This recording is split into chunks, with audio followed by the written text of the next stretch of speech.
Então, Abacuque, capítulo 3, nós vamos ler do versículo 17 ao 19.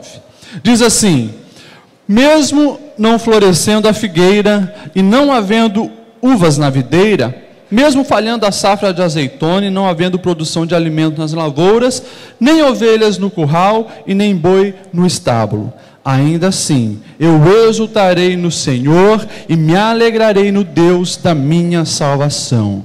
O Senhor, o soberano, é a minha força. Ele faz os meus pés como os da corça e me faz andar nos lugares altos. Amém? Feche seus olhos, vamos orar. Senhor Deus, obrigado pela tua palavra, Senhor, que chegou até nós hoje, escrita pelo profeta Abacuque. Ministra aos nossos corações e ensina-nos, Senhor, a fazer a tua vontade. Assim oramos, pedimos que o teu Espírito Santo esteja nos fortalecendo, em nome de Jesus. Todos dizem? Amém. Que ele está sentado. Eu gostaria de hoje compartilhar uma palavra com o seguinte tema: a melhor escolha. Nas reflexões que a humanidade já fez e que a própria Bíblia também nos mostra, nós sempre fazemos escolhas. Vocês estão aqui hoje porque escolheram sair de casa, mesmo não estando um bom tempo, mesmo a chuva caindo, entraram no seu carro, alguns pegaram ônibus, mas escolheram vir à casa do Senhor. Um filósofo secular aí, ele diz que nós somos escravos da liberdade, porque mesmo quando você escolhe não fazer nada, você tomou uma decisão, você fez uma escolha. E quando eu olho para a vida de Abacuque, ele tem muitas a nos ensinar justamente por isso. Abacuque, ele soube fazer uma boa escolha. Essa palavra que eu vou ministrar para cada um de vocês, e que primeiro foi ministrada ao meu coração, nos ensina a sabermos fazer escolhas sábias, boas escolhas, em todos os momentos, principalmente nos momentos de maior dificuldade. Se você está passando por um grande problema, talvez a maior crise da sua vida, se você procura um psicólogo, ele provavelmente vai dizer para você: olha, evita fazer escolhas muito drásticas, escolhas que têm uma consequência muito grande nesse período, que você não está capaz. Você está sofrendo, você está deprimido, você está passando por tantas situações que comprometem a tua capacidade de fazer boas escolhas. Quando nós olhamos aqui para a vida do profeta Abacuque, e por isso eu digo que ele pode nos ensinar muito, o momento que Abacuque vivia era o momento mais difícil da sua vida.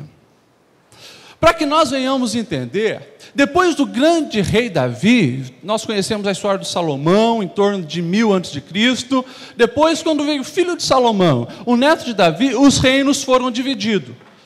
As 12 tribos se dividiram em 2 reinos, reino do sul e reino do norte. O reino do norte nunca, a maioria das vezes não obedecia a Deus, praticava idolatria, casava com quem Deus falava que não era para casar, viviam errando. Deus permite que os assírios destroem ele no ano 722. Ficou só a tribo de Judá. E nesse contexto está lá o profeta Abacuque, porque agora os assírios também não eram a maior potência do mundo, mas sim os babilônicos. E os babilônicos estavam na porta de Jerusalém para destruir a cidade sagrada. E lá estava algum dos grandes profetas que nós conhecemos, Jeremias, Naum, e inclusive o Abacuque. Abacuque sabia que na guerra naquele tempo não era fácil. As nações grandes cercavam a cidade, desviavam os leitos do rio para que comprometesse a agricultura daquela cidade, comprometesse a vida normal naquela cidade. Uma cidade que estava em guerra e, se era mais fraco, estava cercada, começava a ficar muito triste a situação. Por quê? Porque as pessoas que estavam lá dentro começavam a ficar sem comida, sem água, com medo, e sabiam que iriam morrer. Quando nós lemos os relatos de Jeremias falando sobre esse momento da história de Judá, irmãos, a situação lá dentro era tão caótica que mães, para não morrer de fome, comiam o seu próprio filho. As pessoas matavam uma outra para comer a carne uma da outra, porque não tinha alimento. Eles estavam cercados, não podiam sair para fora da cidade para obter alimento, e geralmente os rios eram desviados, não tinha água, agricultura e assim por diante. Nessa situação se encontra o profeta Abacuque. Ele olhava então para fora, via a ameaça dos babilônicos. Sabia que uma guerra ia acontecer e que provavelmente eles iriam morrer. Olhava para dentro dos muros, o que ele via? Ele via que realmente o sacerdote estava corrompido, o povo não queria saber de Deus, a imoralidade sexual estava dominando, o pecado estava reinando. E naquelas crises, Abacuque se digna e ele questiona Deus. Por quê? Nós estamos aqui clamando, buscando, e o Senhor não nos responde. E depois ele também questiona por que enviou um povo mais pecador, que eram os babilônios, para punir eles. E naquele contexto, então, nós vemos no capítulo 1 e no capítulo 2, um diálogo entre Abacuque e Deus. Abacuque perguntando: Deus, por que isso está acontecendo na nossa vida? E Deus respondendo. E daí no capítulo 3, nós vemos Abacuque cantando um salmo. E é através desse salmo que nós trazemos verdades importantes que nos ensinam a fazer boas escolhas para a nossa vida. Muitas vezes, irmãos, nós nos encontramos na situação do profeta Abacuque. Nós olhamos para fora, na sociedade, e a gente não gosta do que vê. Se você tem acompanhado os noticiários, a violência só aumenta. A geração de jovens e adolescentes estão envolvida nos vícios. Se você pega, por exemplo, os crimes que têm acontecido na nossa região, algumas semanas atrás, na Penha, um viciado matou seus pais à martelada, matou uma irmã, mais o quê. Se você pega, agora nas reportagens últimas aqui em Blumenau, quantos assaltos aconteceram na noite de Natal em tantas residências aqui em Blumenau. Você começa a olhar para fora, você vê o índice de jovens mergulhados na bebida, no crack, no êxtase, em tantas outras drogas, aumentando, e você fica com medo das coisas lá de fora, fica preocupado, como é que será o mundo que teu filho, que o teu neto vai viver? E às vezes você olha para dentro da tua própria casa, e você também não gosta do que vê. Aquele casamento de amor que você tanto sonhou, aquele marido que você idealizou, aquela esposa fantástica que você almejava, já não existe mais. O casamento já está com dificuldades, problemas. Você olha para os teus filhos e tudo que você tinha planejado para eles parece que não aconteceu. A desobediência, a ingratidão, há tantas coisas dentro também da própria casa que entristece o teu coração. E aí, nós voltamos ao que eu tinha falado. Nós, até nesses momentos, precisamos fazer escolha. E qual escolhas nós podemos fazer? Isso serve justamente agora, no final do ano, quando a gente dá uma olhada para a nossa vida, a gente recapitula tudo que fizemos em 2012 e começamos a planejar o 2013. Irmãos, nós pastores aqui oramos para que 2013 seja ano de bênção na sua vida. Ano de prosperidade, anos de vitória, anos de paz e harmonia na tua família. Mas a gente sabe que provavelmente também muitos problemas vão vir em 2013. A gente sabe que provavelmente vai vir também dificuldade em 2013. O que fazer? Qual decisão tomar? 3 coisas rapidamente que eu vejo que Abacuque fez e que realmente fez dele um vitorioso, um vencedor. Primeira escolha que ele nos mostra, ele olhou para Deus e refletiu quem era o seu Deus. Naquele momento de desespero de Judá, onde os inimigos estavam cercando para matá-los, dentro estava um caos, ele olha para o seu Deus. E no capítulo 3, você vai ver ele olhando para quem era o seu Deus, refletindo quem era o seu Deus. Nos momentos de dificuldade da sua vida, não olhe para a situação dificultosa antes de olhar para quem é o seu Deus. Quando nós olhamos para Deus, nós vemos que o nosso Deus é um Deus poderoso, onipotente. Abacuque começou a olhar para o seu Deus e ele começou a se lembrar, mas o Deus de Israel, o Deus de Judá, é o Deus que lá no Egito livrou a gente das mãos do faraó. É o Deus que abriu o mar vermelho, é o Deus que nos fez conquistar a terra prometida, é um Deus que, se preciso for, fez o sol parar, para a gente conseguir guerrear e conquistar o território. Ele começa a refletir os feitos do seu Deus, aquilo que o seu Deus já havia feito pelo seu povo, e ele entende que o Deus dele é um Deus onipotente, um Deus que pode fazer todas as coisas, e tem poder para mudar toda a situação. Nos momentos de dificuldade, se você olhar para o teu Deus, quem é o seu Deus, o que Ele já fez na sua vida, você certamente terá a sua fé fortalecida, e a confiança nesse Deus permanecerá. Olhando para Deus, nós vamos ver que o nosso Deus é um Deus justo e sabe o que faz. Abacuque, quando olhou para o seu Deus, ele viu que aquilo que ele estava passando é porque o povo mesmo virou as costas para Deus. O que Deus fez foi apenas tirar a proteção. O povo estava escolhendo outros deuses em vez do Deus verdadeiro. E ele conseguia ver que esse era um Deus justo, um Deus que faz a diferença. Abacuque, quando olhou para Deus, refletiu sobre quem era o seu Deus, ele entendeu que esse é um Deus que não decepciona ninguém que permanece nele. É um Deus que não erra, um Deus que não falha, é um Deus perfeito que sabe o que faz. Quando eu olho para a história do filho pródigo, que todos nós conhecemos, o filho pródigo vira as costas para o seu pai, me dá minha herança, eu não quero mais ficar aqui, vai, desperdiça tudo. Mas lá no meio do caos, no meio dos porcos, aonde ele tinha chego, depois de esbanjar todo o dinheiro, ele se lembra da casa do pai.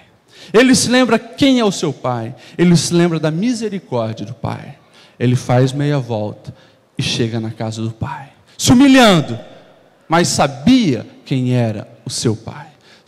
E Jesus, quando contou essa parábola, ele estava dizendo, olha, esse pai é o pai do céu. É o Deus que não importa o que você fez, aonde você foi, no momento de dificuldade, no momento do caos, traga à memória aquilo que te traz esperança. Traga à memória quem é o seu Deus e volte aos pés dele.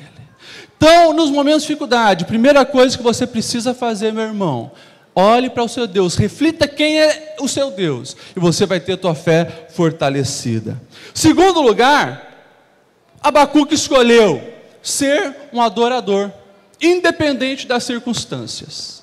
E aqui o bicho pega, porque você imagina, a cidade cercada, eles saberiam que iam ser destruídos, muitos levados escravo, as esposas estupradas, os filhos se tornariam servos. Ele diz assim, no versículo que a gente leu, mesmo não florescendo a figueira, não havendo uvas na videira, mesmo falhando a safra de azeitona, não havendo produção de alimento, ainda assim eu exultarei no Senhor, me alegrarei no Deus da minha salvação. Essa é uma escolha difícil, mas é nessa escolha, que nós vemos a separação de quem é um apaixonado por Deus e quem é apaixonado pelas bênçãos de Deus. Aqueles que são apaixonados pelas bênçãos de Deus, eles não vão ser adorador, eles jamais vão adorar e se alegrar nesse Deus, pelo contrário, vão xingar esse Deus, vão virar as costas para esse Deus e não querer saber mais. Quem é apaixonado por esse Deus, a coisa muda. Ele consegue olhar para o seu Senhor e adorá-lo, reconhecendo que Ele continua sendo Deus, independente das circunstâncias e dificuldades que estão passando. Isso é muito bonito nas palavras. É muito fácil falar sobre isso. Agora, como é difícil viver isso na prática. Eu me lembro dos meus primeiros anos de casado. Casei e fui para o seminário, né? Tirei a minha esposa da casa dos pais delas, vamos para o seminário, eu quero ser pastor. E eu me lembro que no primeiro ano, nós fizemos um propósito. Como a gente só estudava, a igreja nos ajudava com uma parte, o meu pai me ajudava com uma parte, o meu sogro me ajudava com outra parte. Nós fizemos o propósito de nunca ligar para eles, para pedir uma ajuda extra. Nós saberíamos viver com aquilo que nós ganhávamos. Só que as coisas sempre apertam, né? Eu me lembro que teve um mês que a gente não conseguiu comprar carne, não sobrou dinheiro para comprar carne. E às vezes dava vontade de ligar, porque eu sabia, né? Se pegasse o telefone, ligasse para o meu velho, ele com certeza enviaria o dinheiro, né? Mas nós tínhamos feito o propósito. Só que no momento de dificuldade, quando você, homem, né, começa a refletir, puxa, tirei a minha esposa da casa dela, nós estamos já um mês sem carne. Eu me lembro que certo dia eu entrei no quarto e fui brigar com Deus. Eu estava decepcionado com Deus, por não entender a forma dele agir. Não que Deus estava sendo falho, não, Deus estava trabalhando, né? Mas eu me lembro da minha indignação e brigar com Deus. Naquela situação, eu errei, eu fui falho. Em outros momentos eu entendi que tudo isso Deus sabe o que faz. Abacuque, naquele momento de desgraça que estava acontecendo, ele decidiu dizer: Senhor, independente do que está acontecendo à minha volta, a minha decisão é te adorar, é reconhecer que tu és o meu Deus, que eu pertenço a ti e que tu sabes o que faz. Essa é uma escolha difícil, mas é uma escolha vitoriosa, uma escolha que vai colocar você no lugar de um verdadeiro adorador, e os olhos do Senhor estão sobre esse. Me lembro da grande história de Paulo e Silas, que são talvez um dos maiores exemplos disso, de fazer uma adoração no momento de caos. Paulo e Silas, depois que tiveram experiências com Deus, pregando na cidade de Filipos, eles repreendem uma menina, expulsam o demônio dela, que revelava para os seus chefes, e os chefes dela viram que não ia mais lucrar em cima dela. Faz uma muvuca, diz: olha, esses judeus estão ensinando coisas erradas que nós romanos não podemos praticar. Apedrejaram, não, mandaram eles para ser chicoteados. Depois de muitas chicotadas, de apanharem muito, foram jogados na prisão, amarrados no tronco. E eles lá, ensanguentados, destruídos, eles decidem não reclamar, eles decidem não murmurar, eles decidem louvar a Deus. Justamente por quê? Porque os olhos deles estavam fitos no seu Senhor. E a Bíblia diz que no meio daquele louvor houve um terremoto e as cadeias foram rompidas e eles libertos. Mas é um exemplo de quê? De atitude que nós precisamos aprender, ser adorador, além das circunstâncias. E a terceira coisa que nós aprendemos aqui, com Abacuque, além de ter a decisão de olhar para o Senhor no momento de dificuldade, além de fazer a escolha de ser um adorador independente das circunstâncias, Abacuque, ele escolheu confiar no agir de Deus para a sua vida pessoal. E ele diz assim: ainda assim exultarei no Senhor e me alegrarei no Deus da minha salvação. O Senhor, o soberano, é a minha força, Ele faz os meus pés como da corça e me faz andar em lugares altos. É interessante que Abacuque, numa sociedade que vivia da agricultura, ele pega a figura da oliveira, ele pega a figura da videira, ele pega o gado, ele pega as coisas que traziam um mantimento essencial para a vida. Eram as frutas, era o leite, era a carne, era isso ali que tinha. Ou seja, ele estava dizendo mesmo que eu chegue na cozinha da minha casa, meu filho peça um leite para beber, eu abro a geladeira e não tem nada, a geladeira está vazia, coloca a mão no bolso e o bolso também está vazio para comprar uma caixa de leite para o meu filho. Ele diz: ainda assim, eu exultarei no Senhor e me alegrarei no Deus da minha salvação. Ele entendia que tudo aquilo era Deus trabalhando na vida dele, e ele decide confiar no agir do Senhor. É interessante esses dois termos que Abacuque usa. Ele usa o termo exultar e ele usa o termo alegrar. Irmãos, você precisa confiar muito no Senhor, para no momento de maior tristeza da sua vida, você entender que ainda há esperança. Ainda há esperança de eu me alegrar, ainda há esperança de eu sentir o que é exultação. E a mensagem de Abacuque para as nossas vidas hoje é isso: esperança. No Senhor há esperança.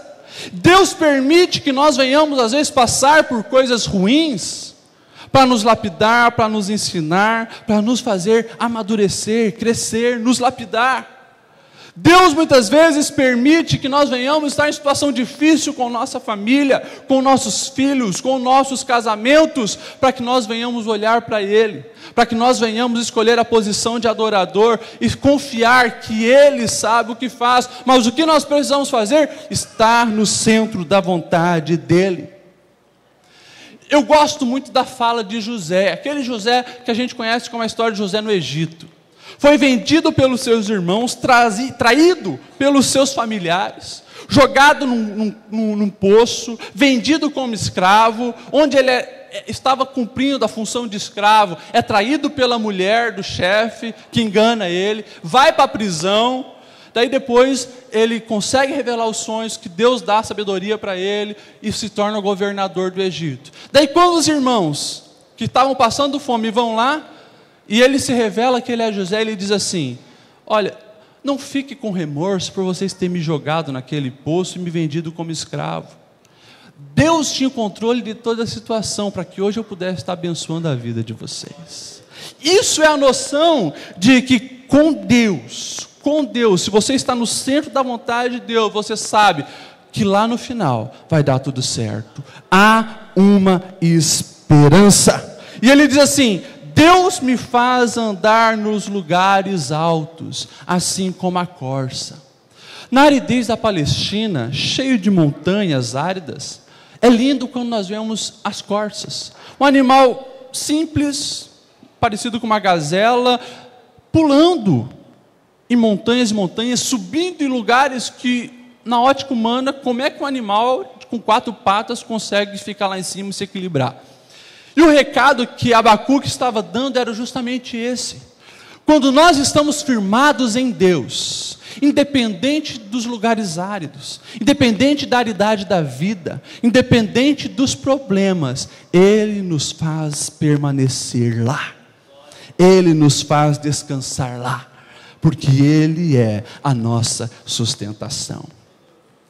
Eu já quero concluir afirmando mais uma vez que o recado de Abacuque para a nossa vida é de esperança. Por mais que 2012 talvez não foi um ano bom, há esperança no Senhor. Há um futuro onde existirá alegria, exultação. Não porque o cristão é um ser maluco, um cristão é um ser talvez psicótico na ótica de alguns. Por quê? Poxa, como é que eu vou me alegrar no momento de tamanha dificuldade? Como é que eu vou exultar com a dívida na minha porta, com o meu filho perdido nas drogas? Como é que eu vou me exultar na situação atual do meu casamento? E o recado está lá no primeiro ponto: quando nós olhamos para o Senhor, nós vamos sentir a tristeza, nós somos humanos, mas sempre há uma alegria maior, a alegria de pertencer a esse Deus. A alegria de saber que Deus sempre tem uma saída, Deus sempre tem uma situação, uma solução para situações difíceis. Eu tenho olhado para a vida de muitas pessoas hoje, e o ser pastor nos proporciona isso. Nós pastores existimos e fomos colocados por Deus justamente para ajudar, para aconselhar, para orientar. Mas quantas vezes nós temos visto pessoas abrirem mão da vida, pessoas abrirem mão de um sentido do existir, por um namoro frustrado, por uma palavra que machucou o seu coração, por uma situação difícil que passou. Eu tenho visto muitas pessoas abrirem mão do prazer de viver e apenas sobreviverem. Não é isso que Deus tem para as nossas vidas. Deus tem realmente alegria, Deus tem bênção, Deus tem vitória. Primeira vez que eu li o livro, escrito pelo meu avô, pai do meu pai, presidente de honra dessa igreja, eu chorei e me alegrei pelo exemplo que ali eu vi. Um menino que cresceu no meio da dificuldade, Depois do seu pai ter 12 filhos, a primeira esposa dele morre e se casa com uma outra mulher. Uma mulher guerreira que assume um marido, um viúvo com 12 filhos. E esse segundo casamento, então, nasce o meu avô, pastor Nirton. No meio daquela dificuldade, onde eles passavam para criar 14 filhos, que eram na época, o pai do meu avô falece, morre, e aquela mulher sozinha precisa criar 14 filhos, numa situação difícil, onde não tinha, né, a assistência social que existe hoje. E ela então decide casar-se pela segunda vez com um homem que, quem sabe, ajudaria ela, mas era um carrasco, que a oprime, que maltrata, e ela acaba achando que a solução da vida é o suicídio, e a mãe do meu avô morre. O meu avô tinha em torno de 8 anos, e ele, quando ouve falar da situação, ele entra em casa e vê ela pendurada do lado da cama dele. Maltratado pelo seu padrasto, ele decide fugir de casa e vira um menino de rua. Com o menino de rua, decide, claro, aos poucos, sobrevivendo, com várias outras profissões que vai adquirindo, mas um dia ele ouve falar desse Jesus que muda a história. Um dia aquele menino de rua ouve falar do amigo Espírito Santo que desejava o ajudar, e ele decide aceitar aquele Deus, ele aceita a Cristo. O meu avô tem a história dele mudada. Quando nós olhamos aonde ele chegou, passou 27 anos na presidência da nossa convenção das Assembleias de Deus. Chegou a ser o 4º vice-presidente das Assembleias de Deus do Brasil. E eu olho para aquele menino de rua, se ele tivesse desanimado, se ele tivesse abrido mão da vida, muitas pessoas não teriam encontrado a Cristo. Muitas igrejas não teriam sido erguidas. A obra do Senhor estaria, talvez, não tão grande no estado de Santa Catarina como está. Porque um menino colocou a fé dele no Deus verdadeiro, no Deus certo. Quero que você se coloque em pé. E eu quero que você saia daqui com a convicção que, por mais que a situação possa parecer difícil no presente, ou se ela se tornar muito difícil no futuro, você vai ter que tomar uma decisão. Você terá que fazer uma escolha. Que a sua escolha seja olhar para o Senhor e confiar nele. O Senhor, Jesus, quando ele foi assunto ao céu, ele não nos deixou órfãos. Ele mesmo disse: olha, eu estou indo para o Pai, mas vocês não ficarão sozinhos. Eu estou deixando para vocês o Espírito Santo, o companheiro de vocês. E eu tenho visto que na nossa vida, o Espírito Santo tem trabalhado muito na minha vida. Nós temos às vezes feito escolhas erradas, nós padecemos e nos desesperamos pela nossa relação com o Espírito Santo estar muito distante. O Espírito Santo deseja ser o nosso guia no dia a dia. O Espírito Santo é quem nos impulsiona a fazer escolhas sábias, como Abacuque fez. O Espírito Santo, esse amigo verdadeiro, amigo de todas as horas, ele sabe do futuro, ele sabe onde a tua decisão pode te levar. E o que nós precisamos fazer é apenas dar mais ouvido para ele, é apenas conhecê-lo mais, é apenas termos mais intimidade com ele. E eu quero convidar você aqui na frente, que reconhece que precisa mais do Espírito Santo na sua vida, para que as tuas escolhas de 2013 venham ser melhor. Você que quer reatar a tua aliança com o Espírito Santo, vem aqui na frente e nós vamos orar.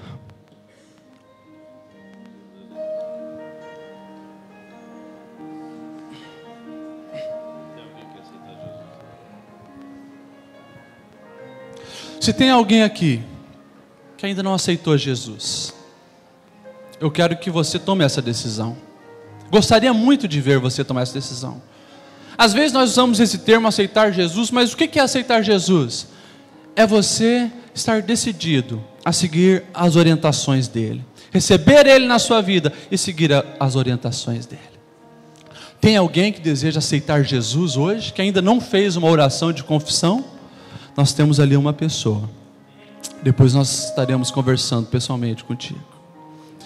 Você que veio aqui na frente, escute aqui.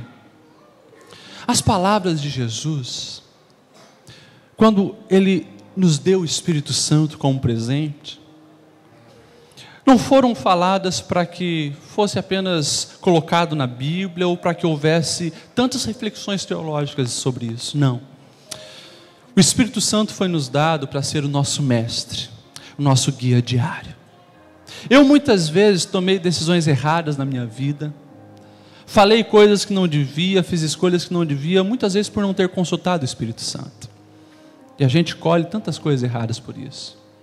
O Espírito Santo, ele precisa ser valorizado na sua vida. E você precisa entender que ele não é uma coisa que, hoje eu vou usar ele, amanhã não. Não, o Espírito Santo é uma pessoa que você se relaciona com ele. E às vezes nós estamos tão preocupados com tantas outras coisas, esquecemos da pessoa do Espírito Santo.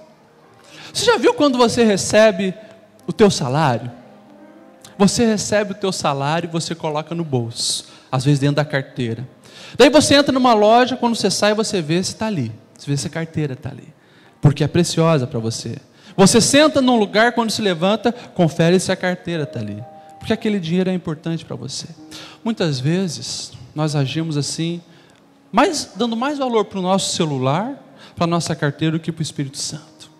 O Espírito Santo tem muitas vezes se entristecido na vida de muitas pessoas, e tem pessoas que enchem a cabeça de porcaria na frente da televisão, falam o que não deve, acessa as coisas que não deve na internet, o Espírito Santo sai, e muitas vezes você nem percebeu que o Espírito Santo está longe de você. E um abismo vai chamando outro abismo, porque sem a orientação do Espírito Santo, você se torna um perdedor. Sem a orientação do Espírito Santo, você está perdendo a melhor coisa que o ser humano pode obter, que é a sua amizade, que é o seu companheirismo. Nós estaremos fazendo uma oração. Que essa oração seja uma oração de entrega ao Espírito Santo, seja uma oração de abrir o coração e deixar que o Espírito Santo venha governar a sua vida, venha guiar a sua vida. Quero que o pastor Nilton faça essa oração. Vamos orar nesse momento. Pai querido, depois de ouvir a Tua palavra, uma palavra que traz uma reflexão profunda ao nosso coração, para que diante de qualquer batalha, de qualquer luta, de qualquer imprevisto, mas que possamos, como Abacuque, que possamos, como Abacuque fez, permanecer fiel em Ti. Abacuque, no meio das provas, das lutas, das frustrações, das guerras e das batalhas, ele resolveu saber e confiar quem é o seu Deus. Ele colocou a sua confiança em Ti, e ainda que tudo viesse mudar, mas ele continuaria confiando em Ti, Senhor.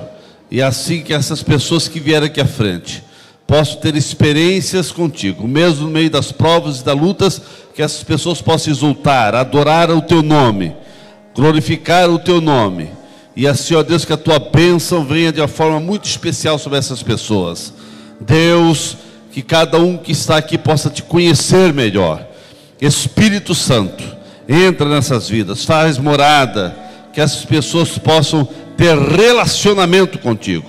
Espírito Santo, venha sobre essas vidas, convencendo-as do juízo, do pecado, da justiça, convencendo do que elas precisam fazer, e que as decisões de cada um venham ser decisões firmadas em Ti. Espírito Santo, abençoe, orienta, tenha liberdade para agir nessa mente, nesses corações, para que ninguém venha tomar decisões erradas, e mesmo no meio da luta, que ninguém venha desistir de Te servir, mesmo no meio das batalhas, que as pessoas não venham virar as costas para Ti, mas pelo contrário, venham se apegar mais a Ti. Assim, Espírito Santo, abençoe de forma abundante a cada vida, essas pessoas também que estão Te aceitando como Teu único e suficiente Salvador. Perdoa seus pecados, escreva seu nome no livro da vida, dê paz e alegria a todos. É o que nós pedimos, em nome de Jesus. Amém.